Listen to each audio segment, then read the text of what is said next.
Good afternoon, everybody, and welcome to Seahawk Talk. I am your host, Andrew Pizzelli. We have got a loaded show for you here today. A whole bunch of great guests. Winter Sports here on Friday to round out the week. We will have Cam Collins and Kevin Kelly of our South Virginia men's basketball team, head coaches Zech Klann and David Lunn from our ice hockey teams, and then we'll round out today's show with Cori Hughes from our women's basketball team. We've got all that and more coming up for you, along with our producers. But first, we're going to remind everybody to keep your distance.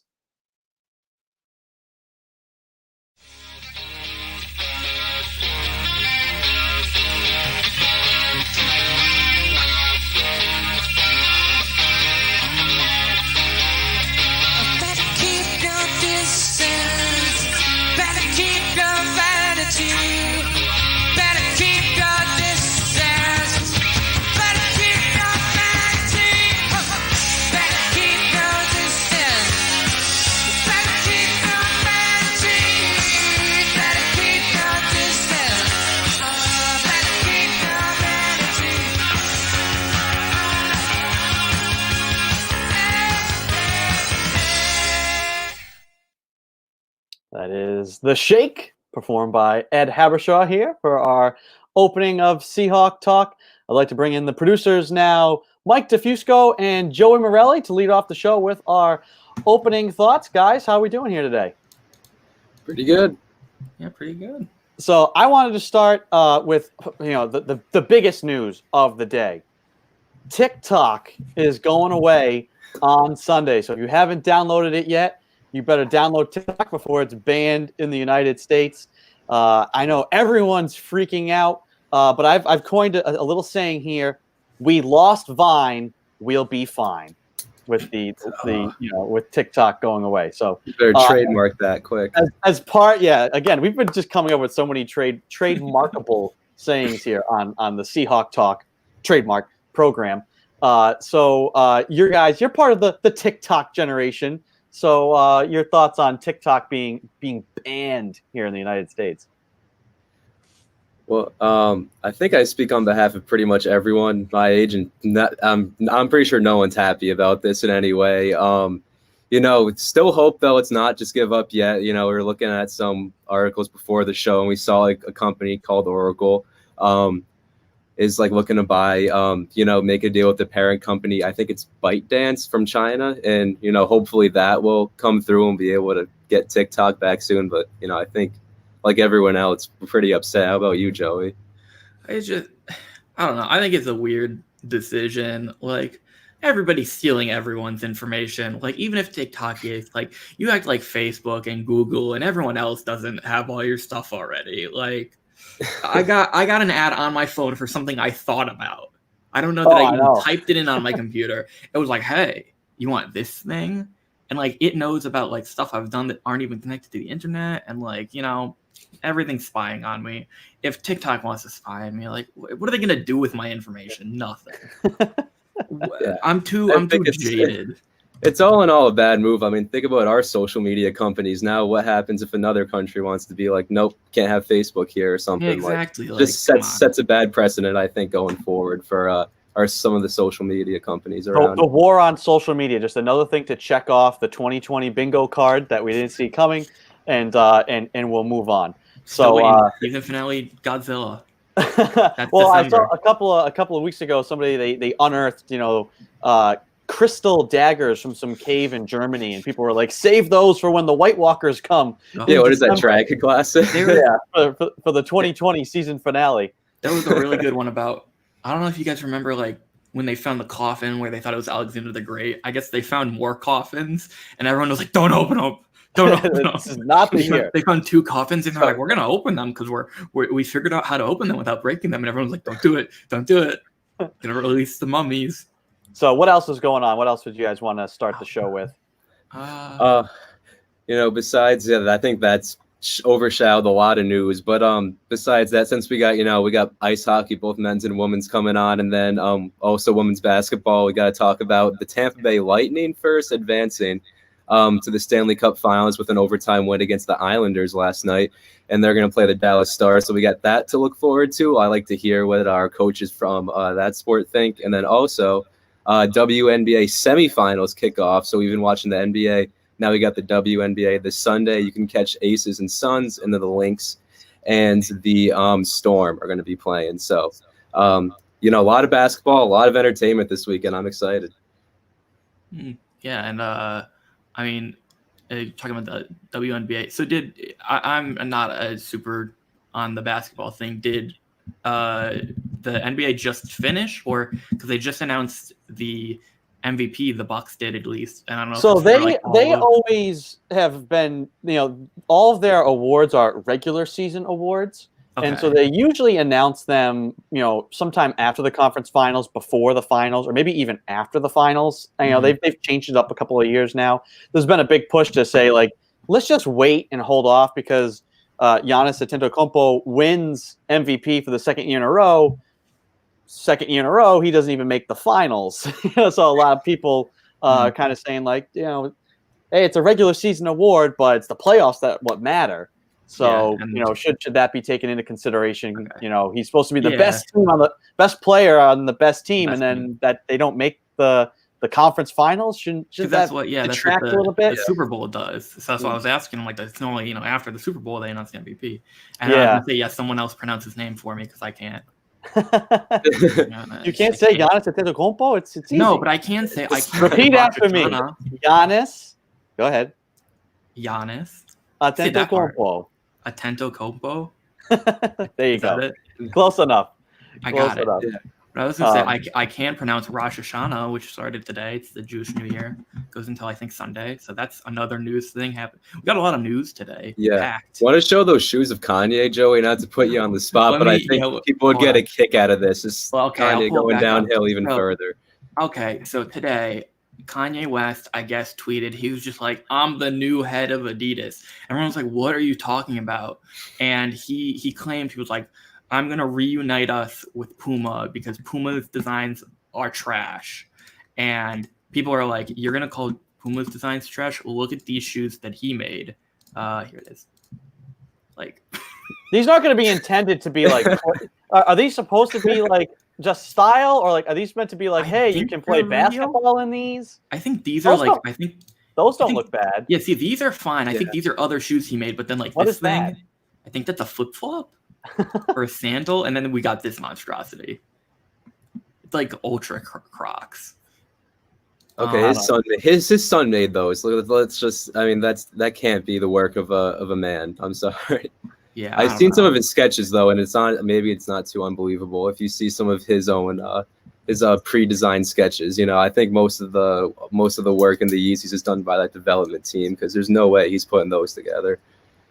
Those shoes are kind of in line. I mean, they don't look as bad, but they're kind of in line with his line of clothing, where it's just it doesn't look. It's just wild. It's just completely out of control. Yeah. Hey, we just took a burlap sack and cut some arms in it, and here we go. And it looks like the prototype, like what you would the first step, but you have to put more. No, we'll put the rest of the shoe around this. This is just the shell of the shoe. Yeah, no, it looks like they did step one and just said, "Good enough."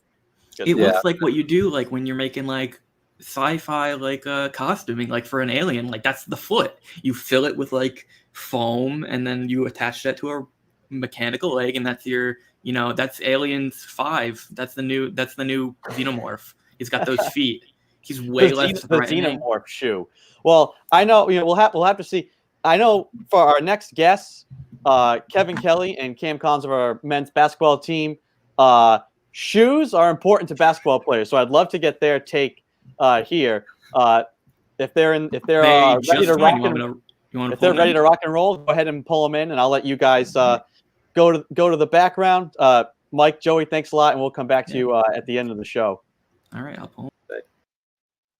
All right, so joining us now, Kevin Kelly and Cam Collins. Cam, you're growing out the hair. I love it. I mean, mine doesn't go. I'm sure if I stood in the wind, mine would do what yours is doing, but loving the do. Right back at you.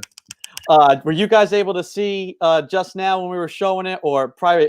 Kanye West put out some shoes today, and didn't know if you had a chance to see those and whether or not it's something that you guys would consider playing hoops in or not.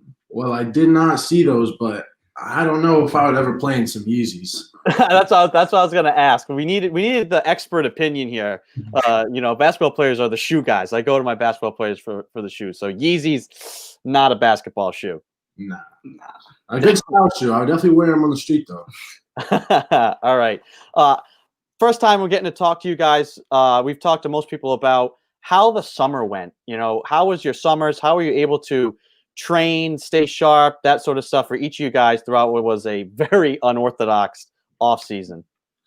Well, the beginning of COVID, like March, April, was tough, but in Rhode Island, the gyms opened up pretty fast, and we were both here in Newport for the summer. So we'd go to the gym about 4 days a week, and then we had a personal trainer we worked with on the other 2 days, and then took Sundays off. As far as weightlifting goes, and then outdoor courts, we could always find an outdoor court to go play at. Yeah, that's great. I know lucky for you guys, around where I live in Narragansett, they took all the hoops down, which was so disheartening because, normally being outside to play hoops, that's like the best part of summer. Mm-hmm. How much is there an adjustment then from playing outside like all summer to then like getting back in and working in a gym? Because obviously you don't have to worry about the elements, but I feel like it's a very subtly different game. Yeah, so actually today was the first time I stepped into the Salve gym. I got to shoot and inside. It was the first time. It was obviously way better than shooting outside. No wind, no nothing to like affect the shot. It was good. Felt like I was jumping a little higher too. So that's always good.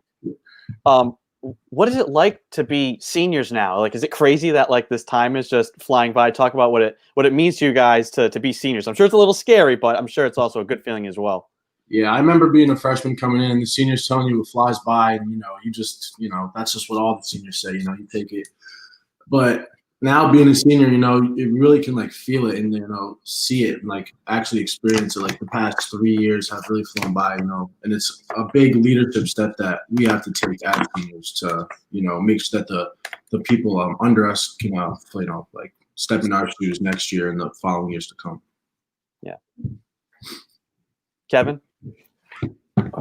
Yeah. I mean, it's definitely weird being a senior. Like in fact, literally feels like yesterday that I was just a freshman moving into refall.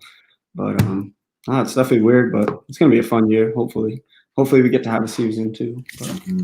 Yeah, that's kind of the next question is how are you guys managing the expectations? Obviously we're all optimistic for having a season. You guys are seniors, being looked at as like the leaders of the team. How are you guys embracing that role and for yourselves preparing mentally, but also trying to keep the team as a whole focused and what to expect in the fall and then hopefully the spring? Well, yeah, we just kind of had a positive mindset throughout the whole thing, just kind of like basically just acting like the season's going to be normal and kind of just training, playing pickup, kind of just doing our own thing. Yeah, we're preparing pretty similar to as if it was a normal season. We're in the weight room as much as we possibly can be. I mean, we have gym memberships, so we can go 6 days a week. And then we are trying to get in the gym and outdoor courts together to play pickup as much as we possibly can. So, we can't get in the gym together every single day and play as if it was a normal preseason, but we're trying to mimic a regular preseason as closely as we possibly can. It's definitely a little bit weird playing pickup outside, though, as compared to inside. Yeah. Especially that court on Salve is not exactly regulation court. No 3-point line there.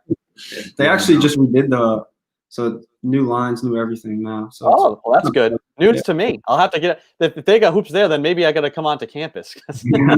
Still no hoops here.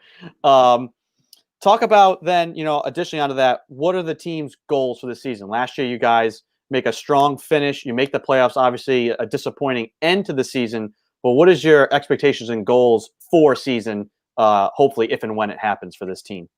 I mean, we got the same goals every year. First goal, make the playoffs. Second goal, get a home game. Third game, win the conference. And then after that, we want to make a tournament run. So if the NCAA is going to hold a tournament, we want to. The grand goal is to make it to that tournament and make a run of the tournament. Win our conference, obviously. Yeah, that's the main goal right now is win the conference. Mm-hmm. Yeah. Now, Kevin, in our little the pre-show questionnaire we have for you guys, you mentioned something fun that you like to play golf. Mm-hmm. Yesterday, we had this whole big discussion on the show about what's harder, hitting a hole-in-one or throwing a no-hitter in baseball. Have you ever hit a hole-in-one playing golf? Nah, never. Ever come close? I've been about probably like 3 feet away, but never hole in one. How about you? Have you? No. Well, I've come close to the hole in one. I was talking. I told the story yesterday. I was with Josh Munson, former South Virginia baseball pitcher and avid golfer, and it was a little 80-yard par 3, and I teed off, and it bounced and like rolled, and it just missed the hole. And I was all excited because you know what? Even though it missed, I'm gonna birdie this hole. It's great. And I was just too hyped up. I like 4-putted it and ended up being like a double bogey. It was just so disappointing.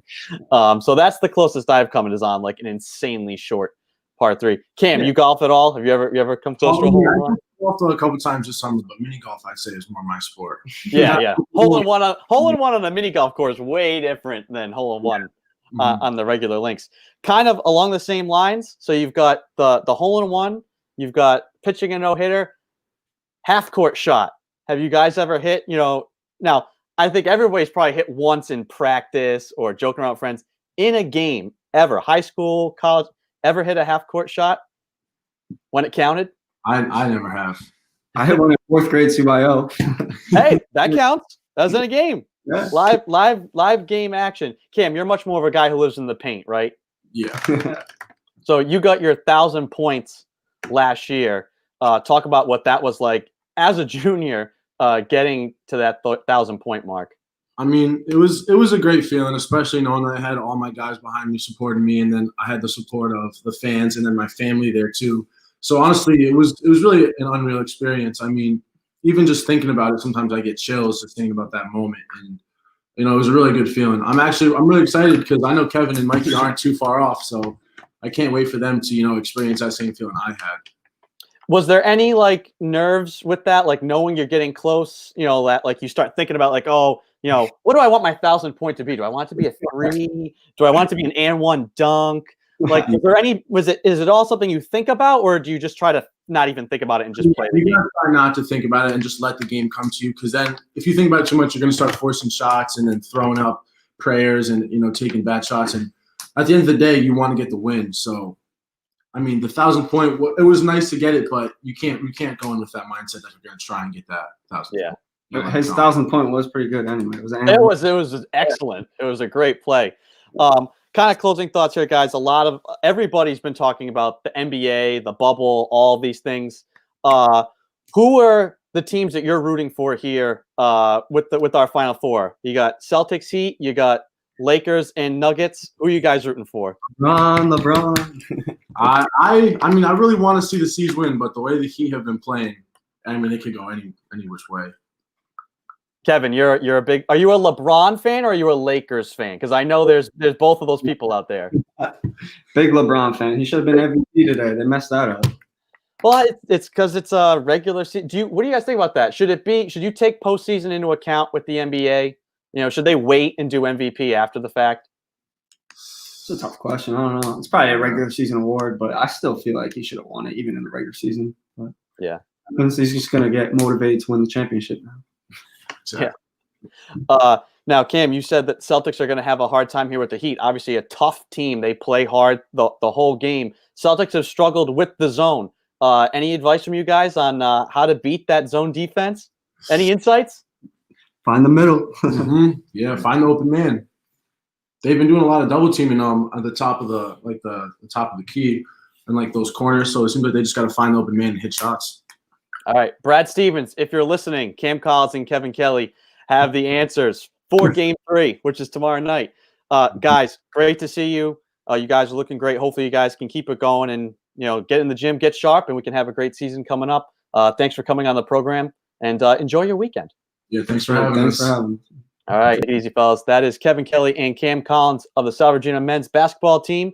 We're going to go next to Zech Klann, our head men's ice hockey coach, if he is in the room and on the line. Trying to pull Zech in here now. And we've got a black square. Working on efforting Zech here. Hopefully we're not having any technical difficulties. There he is. I think he's ready to rock and roll. Hopefully he's not frozen. I see Zech. Now I know as an ice hockey coach, being cold is one thing, but we don't like being frozen here on the Seahawk Talk program. And I think we're good now. Zech, can you hear me? And how you doing? Hey, Andrew, what's going on? How are you? I'm good. How's things? Things are going well. I like you. You're in the playoff mode here. You got the full beard going, the hair. Oh, this beard is nothing like what, I had going probably from March till like beginning of June. It was like down to here, but I was letting the hair go too. I've said I'm not cutting the hair until I'm broadcasting a live game again. Love it. I was kind of quietly told by somebody that I had to make a choice. It was either the beard or the hair. One of them's got to go. And I decided it'd been like a decade since I grew the hair out, so why not? I'll let the hair go. Hey, let it. And I figure Go. maybe hopefully sometime in January, whether it's for a basketball game, maybe a hockey game, we'll do a little feature for the Seahawk Talk program. We'll get Derek Sarfo Darker to come and shave the head. Give me a nice little cut pre-game before we get rocking and rolling with some games. But how have you been? How's it been here? Obviously you had the whole summer and recruiting was probably nuts, but now you're back on campus. You've got all your guys in. I'm sure it's been a whirlwind here the last week and change trying to get things up and running. It's been a crazy summer. It's definitely gone by fast in some ways. Just getting all the guys here and having them move into their places and get settled in with classes is a big. It's huge just to see everybody back on campus, and it was a little bit touch and go with the international guys for a little bit, just whether the borders were going to be open. But everybody arrived and they're here, and now we're just looking to get on the ice here in the start of October. Yeah, you talked about that, trying to get some of your international guys, and a lot of those are freshmen. Talk about this freshman class that you've brought in and kind of the far reaches that you went to go get some of these very talented guys. So talk about your freshman class and what you're excited about. Yeah, it's a class of guys kind of from all over. There's 7 Canadian guys that are going to be joining the team this year, from Manitoba, from Alberta, and a lot of them actually have crossed paths in their junior careers, so they know each other or know of each other. So it's always nice to come to a new setting and a new team when you do have some familiar faces. So we're very excited for those guys to be here. We also brought a couple guys in, a guy from Minnesota, a guy from Michigan, upstate New York. So kind of all over the place. We added a couple transfers that we're very excited about as well. So just, we're looking forward to being able to get on the ice with the guys and get to work here. But no, we're excited about, the new guys joining, our consistent or, guys that we've had here that have been working on for the last couple of years. Yeah. This will be your 4th season. Kind of unbelievable that, your seniors are seniors now, considering their freshman year, your first year, you guys come in, you get all the way to a national championship game. And obviously that sets the bar so high. Those guys having that experience, then having the next 2 years, it's their senior year now. Talk about your seniors, what they mean to this team, and I'm sure how hungry they are to make this season happen. And that's, something that I was actually sitting down with Chris the other day, and we were talking about this, of just how quick it's gone by, and what this group of seniors now have been through. They've seen, the highs and lows that they've been through. I think that if we can use that to our advantage, and go into this season just with a little chip on our shoulder, but, we know what it takes to get there. It's going to be some dedication and really just buying into whatever's thrown at us this year. I think that there's going to be some more ups and downs, once things get going here. But if we can stay, even keel and, be able to face any adversity that we have, the guys have been through enough of it. So I think if we can get on their coattails and let them lead us, I think we'll be fine. Yeah. Now, what do you guys know about what's practice going to look like to start? How will you guys ramp up? I'm sure. Maybe, do you even know? It's all the unknown. But it changes every day. Like? It changes. It changes all the time. But if it were to start tomorrow, we would have small groups. So we'd have groups up to 15 on the ice. And then we'd go through phase 1 that way. And then as soon as we pass that phase, it'd open up probably to 20, 25, and then full team. So, right now we're looking to start the first week of October, be able to get on the ice and in the weight room, as a group, October 1, and then just start kind of, picking away at it and just try to get through these different phases as quick as possible before, the season will start in early January. Yeah.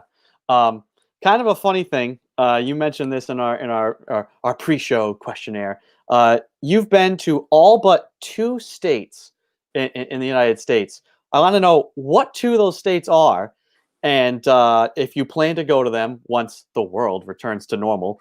And secondly, how much of that was from recruiting? How much of that was like junior days? Like, how did you get to that many states? It was a mix. I mean, so it's Idaho and Hawaii is what I need to get to.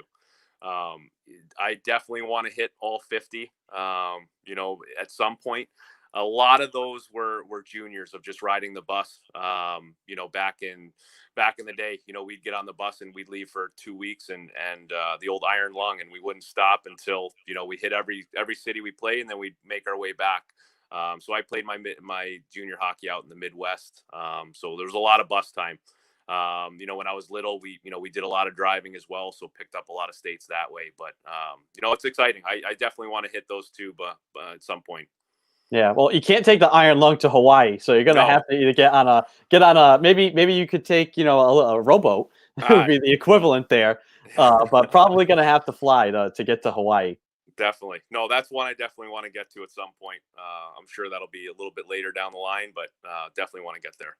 So it's interesting. For most people, it's Alaska and Hawaii that they haven't hit. So how did you get Alaska in there? I'm assuming was that hockey too? I actually have some family that live in Alaska. So I was up there when I was young, visiting them, and then when I was playing, I went up there to play. It's always, I love it up there. It's definitely a beautiful spot. If you don't like to fly, it's not a great place to fly into. There's a lot of turbulence going in. No, I love it up there. So I've been up there a couple times, and definitely would go back there. Now, what about the Canadian provinces? Have you hit all of those now, or have you got some of those to check off? I have hit every one. So there I have been. I hit Vancouver last year. Was my first time getting out that way. But yes, I've hit every one of those so far.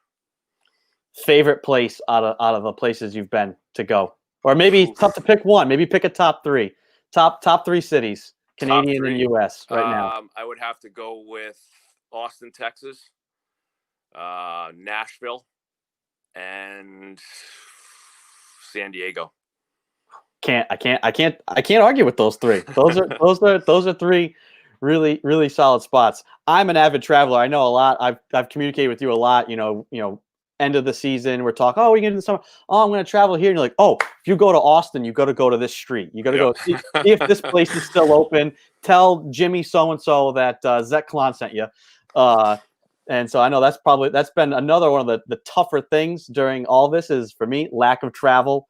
You guys haven't got to travel to recruit and stuff, but how has that process been different from a coaching standpoint, trying to come up with creative ways to communicate with guys? You're recruiting guys from Canada and stuff. How has that process gone when you can't bring guys in and you can't go to guys with the way everything is right now? It was a process that, when you look back at it, it was an even playing field for the first time, I think, ever. So no one was allowed to travel.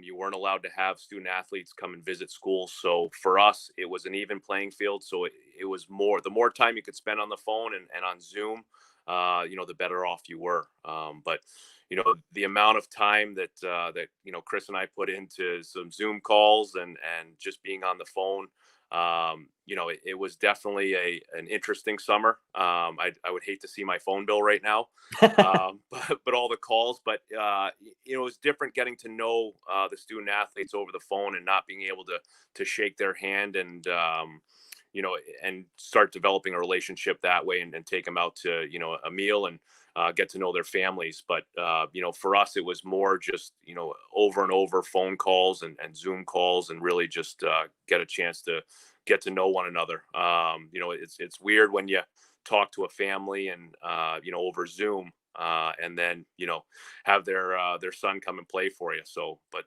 it was an interesting process, and we're really happy the way it turned out. Awesome. Well, Zech, great to see you. This is the first chance I've had to speak to you, quote unquote, face to face. Right. But good to see you. Thank you for coming on, and enjoy your weekend. Thanks for having me. You as well. And, hopefully we'll be in the rink here pretty soon.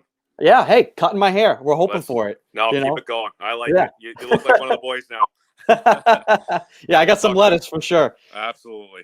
Hey, All thanks, right. Andrew. Take it easy, Bye-bye. Zech. That's Zech Klann, head coach of Sal Virginia's men's ice hockey team. We're now going to talk to the head coach of our women's ice hockey team. David Lunn is going to be joining the program now. David, you're in the office. Awesome. I'm in the office. How Absolutely. are you? How are you doing? How's it feel to be in the office space? We were talking to you in the car last time. Yes, how's it feel to be on the move. getting settled? Yeah, it's still a process, trying to get everything in order. But the office is making my stops here and there between everything else on campus that I've got to get done. So getting to know the cubicle at least for a little bit. Yes. Learning our spaces, our small little siloed spaces. How has this past week gone? Like you said, getting in, meeting people, adjusting to the space, trying to get settled. How has the week gone? Yeah, it's just a learning process. Getting to know Salve, getting to know the girls, getting to know the staff and faculty, and everybody in between. So it's just kind of playing catch up, just because I'm kind of late in the ball game, so to say, in terms of getting hired and getting to know everything. So it's just kind of kicking into sixth gear and give her a go. Yeah. What have you done with the team so far? Have you guys been able to meet more, get together, start that planning process of working out, hopefully what the fall will look like for you guys? Yeah, absolutely. So, to this point, it's just been kind of getting to know the girls on a personal level, personal meetings, if you will. I've gotten pretty much through the entire team. It's been a little bit of a process trying to meet schedules and, small groups and distancing and all that good stuff. And in between, it's just kind of mapping out the year now, mapping out what we can do to this point, and then hypothetically mapping out what we hope to do, beyond that. So it's a planning process, and sometimes you got to kind of scratch the ones that you no longer can do or you thought you could do, and have to kind of shift left or right and go from there. So it's a lot of planning right now, and then kind of seeing what I have in front of me. I actually just got out of the basement there, the garden level, if you will, and inventorizing gear and seeing what we had and what I need to order. So there's a lot of that, managerial stuff, the stuff behind the scenes that needs to be taken care of right now too. Yep, the housekeeping items. Exactly. I know you've been speaking to Matt Hurd, because garden level, that is one of his favorite terms down there in the equipment room, the garden level. That's how he likes to refer to it. You look like you're up in the penthouse right now, because I can see Eric Sorella's litany of items on the wall. Right behind me, yeah. So you're up in the penthouse now.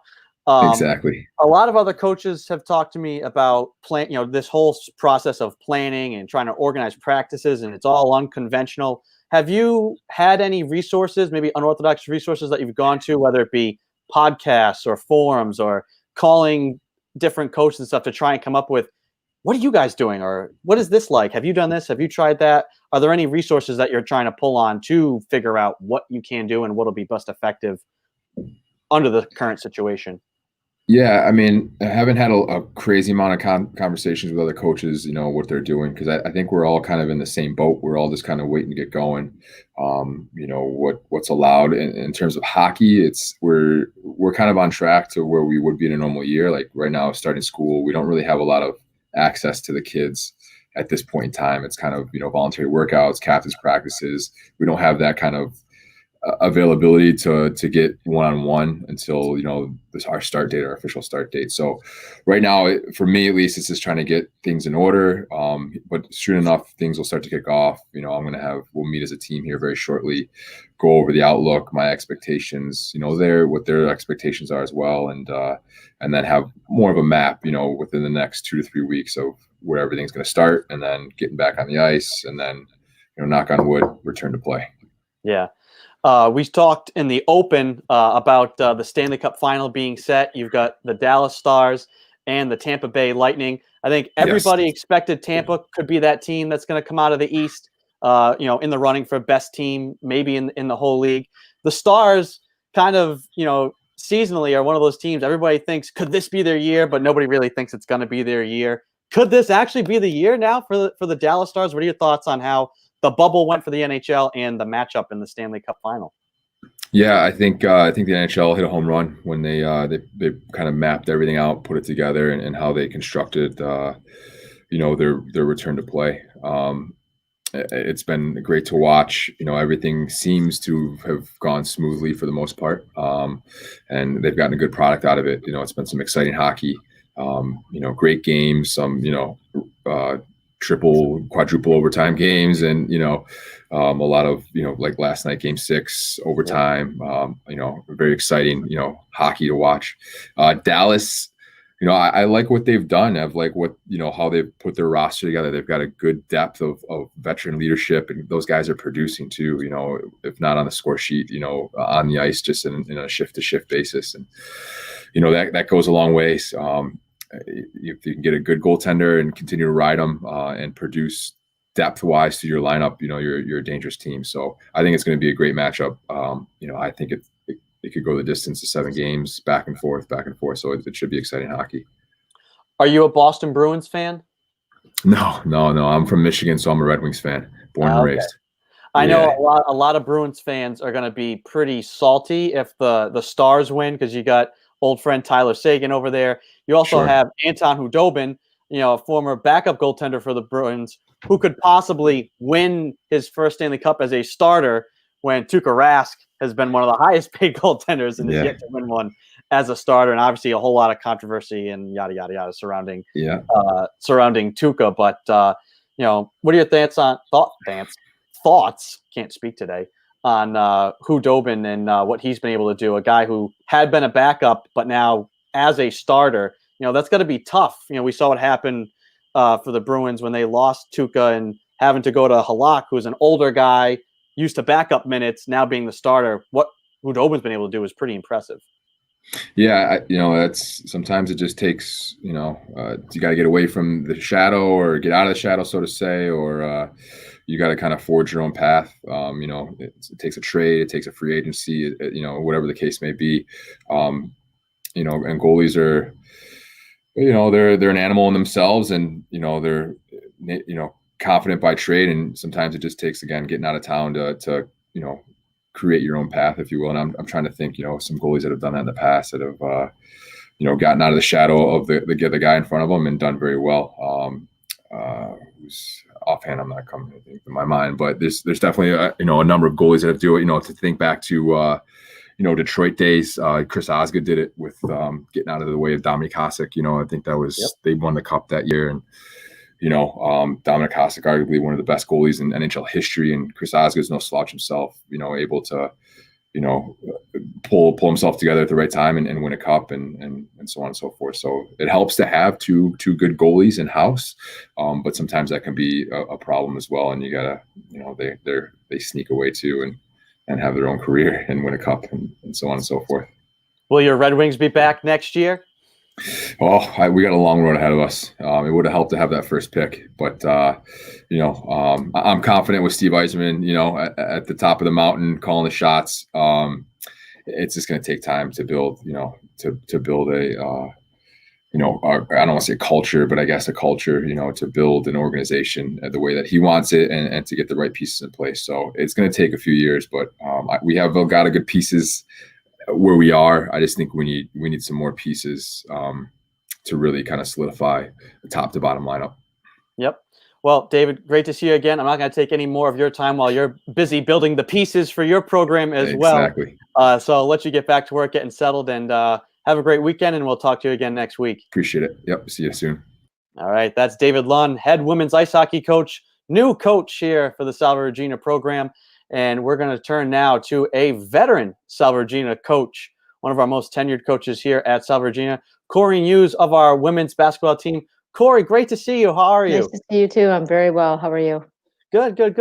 A big thing for a lot of coaches this year with all the unprecedented things going on is their ability to lean on leadership, whether that's seniors and experience, but also coaching staffs. Talk about some additions I think you have to your coaching staff for this year.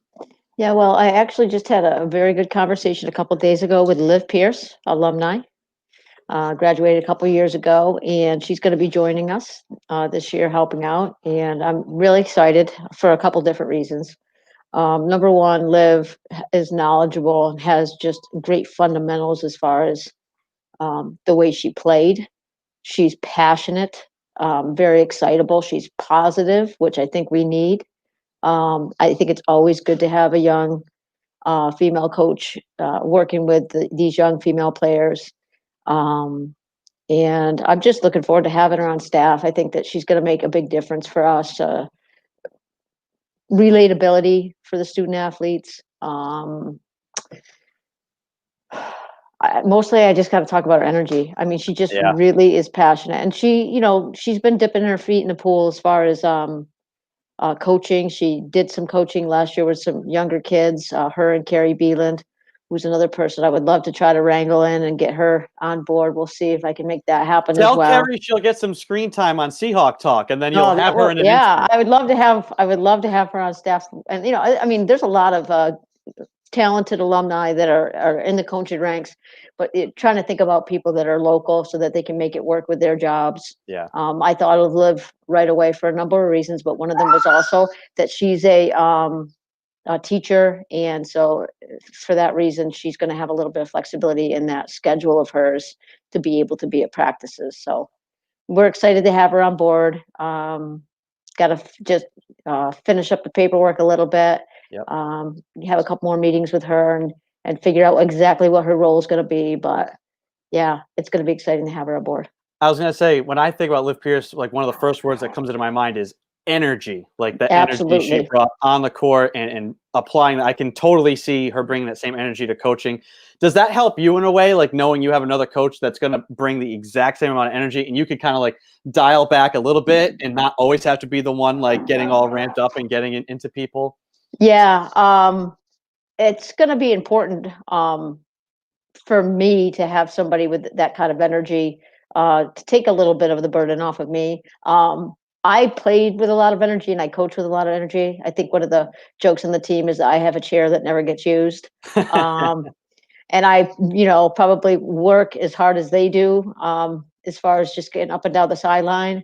And Liv is the same way. I think that definitely that is going to be beneficial to us. And I also think the fact that she was unashamed of her love of the game and unashamed of the passion and energy that she brought. And I think we have had, and certainly in recent years, this holding back, on our team as far as just like letting it go and getting out there. And Liv was one of those players that did that. And I think that it's good to have people like that. I was the same kind of player. I didn't care what I looked like. I didn't care what I sounded like. I just wanted to play. I play hard. Didn't matter. Liv was the same way. And I think having people around like that, it can be liberating to players that feel a little bit nervous or constrained by expectations, just getting out there. And I think if we do that, we're going to be a much better team. So. Yeah. Well, she's dipping her feet here into coaching at the college at a time when everything is so unknown. It's so unorthodox. I think you guys have just now started to get into the gym. What is practice looking like here at the start, and how will you guys progress throughout the fall? Well, we officially start on October 1st, which is 2 weeks earlier than we usually do. October 15th, for as long as I can remember, was the starting date, and we have that flexibility to go early, and we will. So you see kids getting in the gym, and they're just getting some shots up, trying to get in shape, trying to get ready. Everything got pushed up a little bit, so I think there's a little bit of a panic mode with them. But because of the limitations that we have due to COVID and trying to stay safe, I think the first 2 weeks are going to look like individual workouts. Kids will be isolated from each other for the most part. They're not going to be sharing balls. So it's basically them, something I love, and that is I'm going to be able to do individual stuff, individual skill work, which we never get to do. Yeah. And it's something that kids don't typically work on their own. They get into games and they don't always practice the things they need to work on. When I talk to younger players, especially, high school players, and they're trying to figure out how to get better, I know that players practice what they're good at a lot. I don't know why that is, but they get out there and they are working on something, somebody walks by and they revert right back to whatever is good they're good at, because they don't want to look foolish. And it certainly makes you feel good when you're good at something. And so I think a lot of times players will spend a lot of time on things that they're good at and not the things that they actually need to work on. So this will be an opportunity for us as a coaching staff to really focus on those individual skills that I think are lacking, that hold us back as a team. And again, when I work with young players, I constantly am saying to them, you know, you're selfish if you're not your best player when you step on the floor for your team. So those players, they develop in the off season, and then teams develop in the season. And now we have this gray area where we can do some individual work and not just have to focus on team. And we're going to take advantage of it for at least a week, if not 2 weeks. That's what we'll be doing, is just trying to get those individual skills honed so that when we get to be a team, you know, everybody's on the same page and everybody's at their best individual self so that we can be a better team. That's really interesting. You know, a lot of the things, you know, that you hear people talk about is the negatives and the things that you can't do, and you can't do this and we can't do that. But looking at it like, well, this is a chance to work really one-on-one with people at a time when you can't. That's actually, I hadn't even thought of that as a Yeah. possibility. And looking at that other side of the coin to be able to work on players with things individually. One of my questions was going to be, do you have to kind of couch your expectations for what you're going to get early on? Maybe not everybody had a chance this summer to Yeah. stay consistent with a shot or get outside to work on their ball handling. Do you kind of have to say, all right, at least for a week, like I can't be mad if someone misses like free throws, like in practice, like I have to dial back, give them a chance to kind of get back into a groove. Yeah, I mean, I think that we have realistic expectations every year. And you never get mad when a kid is working on something anyway. You know, every one of us is a work in progress, and I completely understand that. It gets your patience gets a lot shorter as the season progresses if they're making the same mistakes, for sure. So there's always a lot of leeway in the beginning of the year. I was a kind of player that didn't really have a lot of resources, and so I have very little understanding of players that can't be creative to get better. You know, I didn't have a weight room. I didn't have money to go to a gym, and I played Division I basketball. You know, I worked on my game on my own a lot.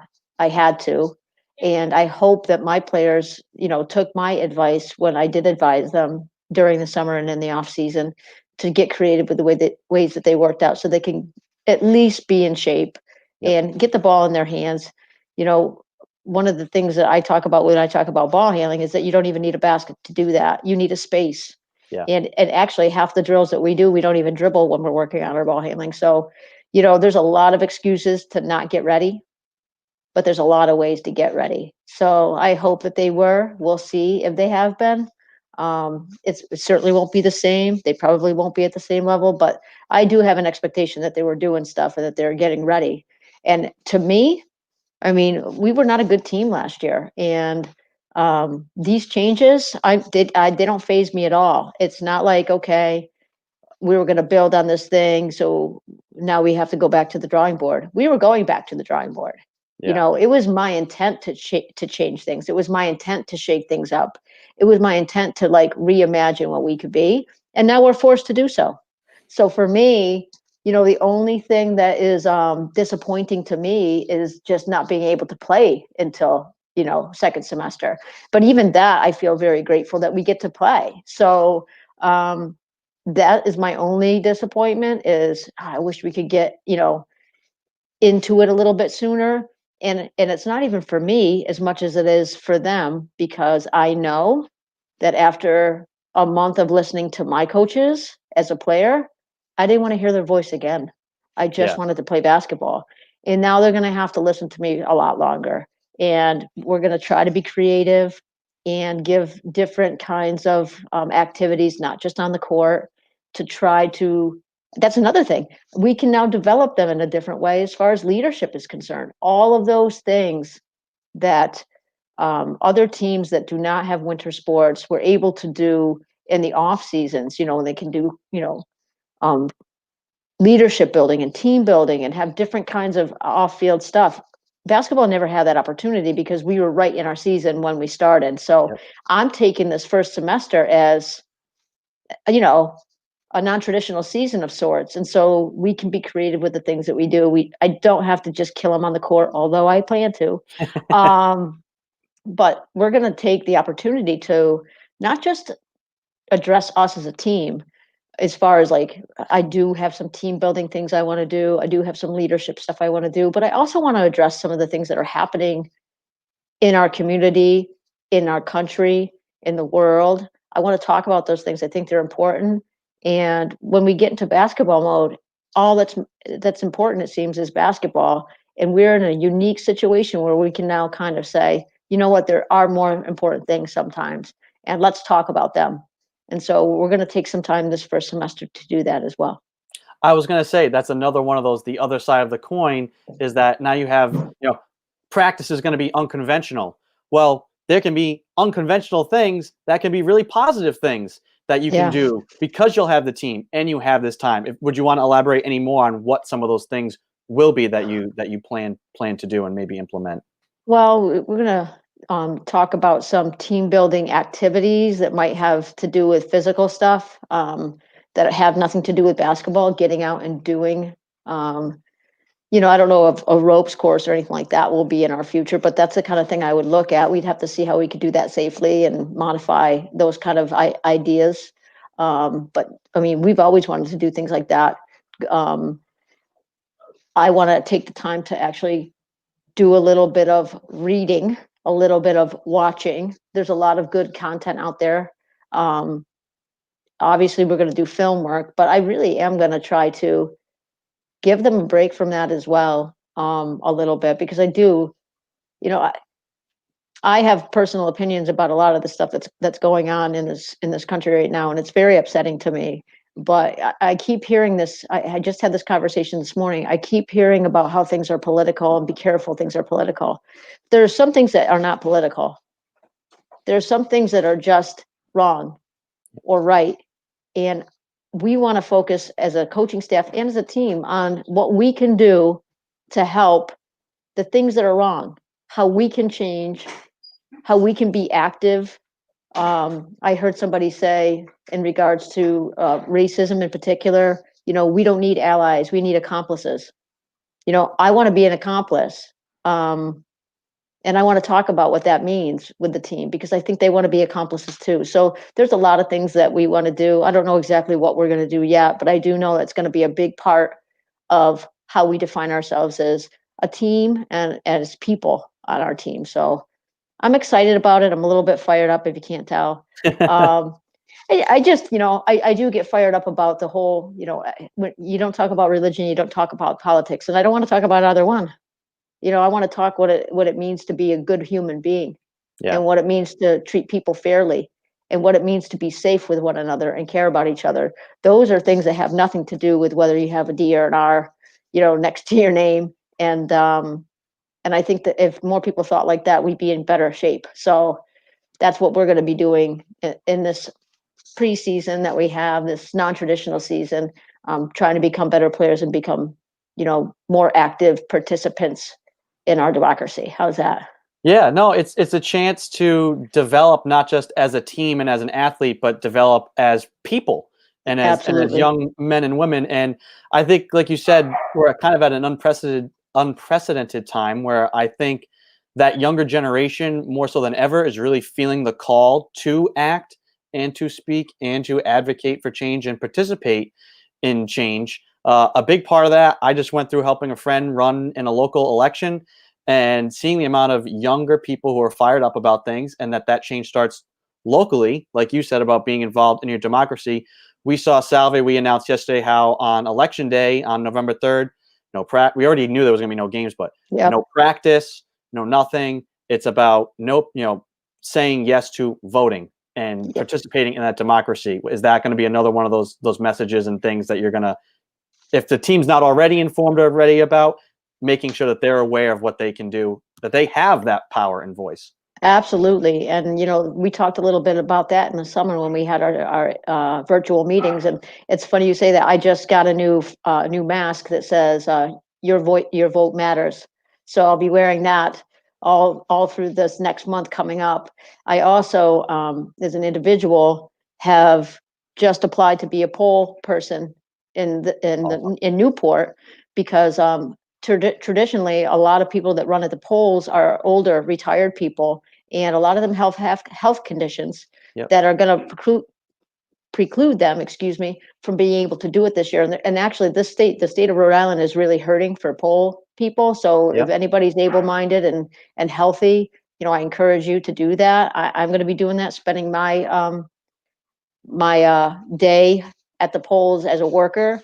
I'll be doing mail-in voting so that I can do that community service. I'm excited about everybody having a voice, and I think it's important, and we don't talk about who we think should be in office. That's, everybody's, prerogative. But your voice and your vote matter regardless of what state you're in.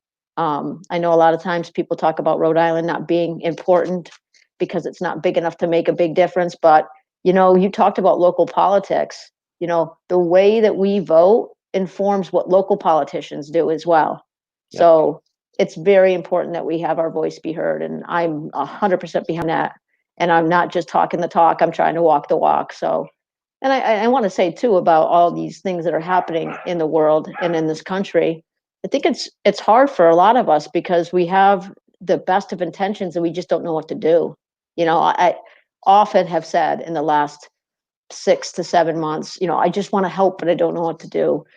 Just having conversations like this is helping. Yeah. Just, having your voice be heard and say, I care and I want to do something. That's the first step.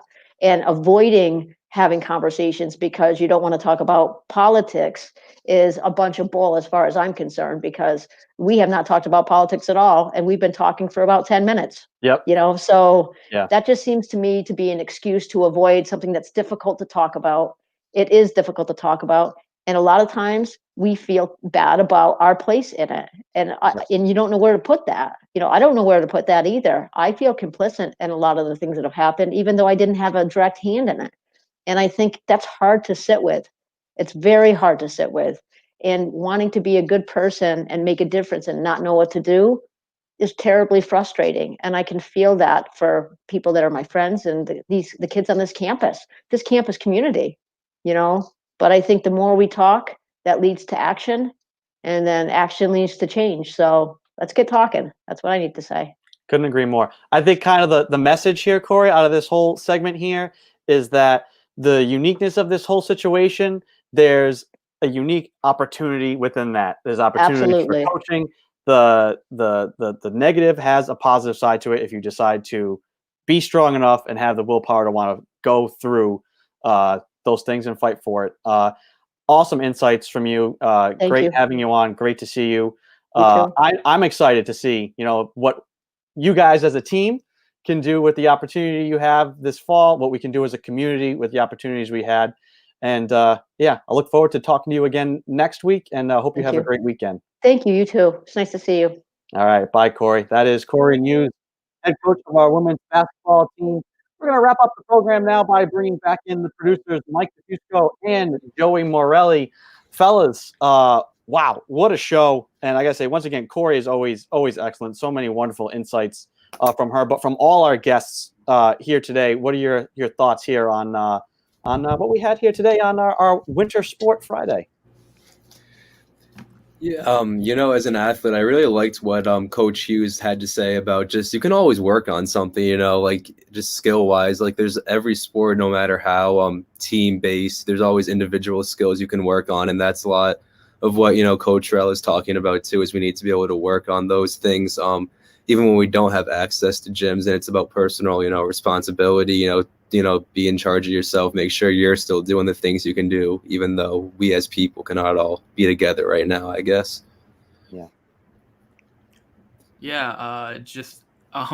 So normally I wait until our guests leave to put in chat like, oh, I think this is something we can clip, because I don't want them to see it while they're talking and get self-conscious about what they're saying. So I have notes about Coach Hughes, and I'm just like, this is a good thing we can clip. And then I'm like, oh, this is also good. And you guys will see my message, and it's like, she's on fire today. That last segment, I love it.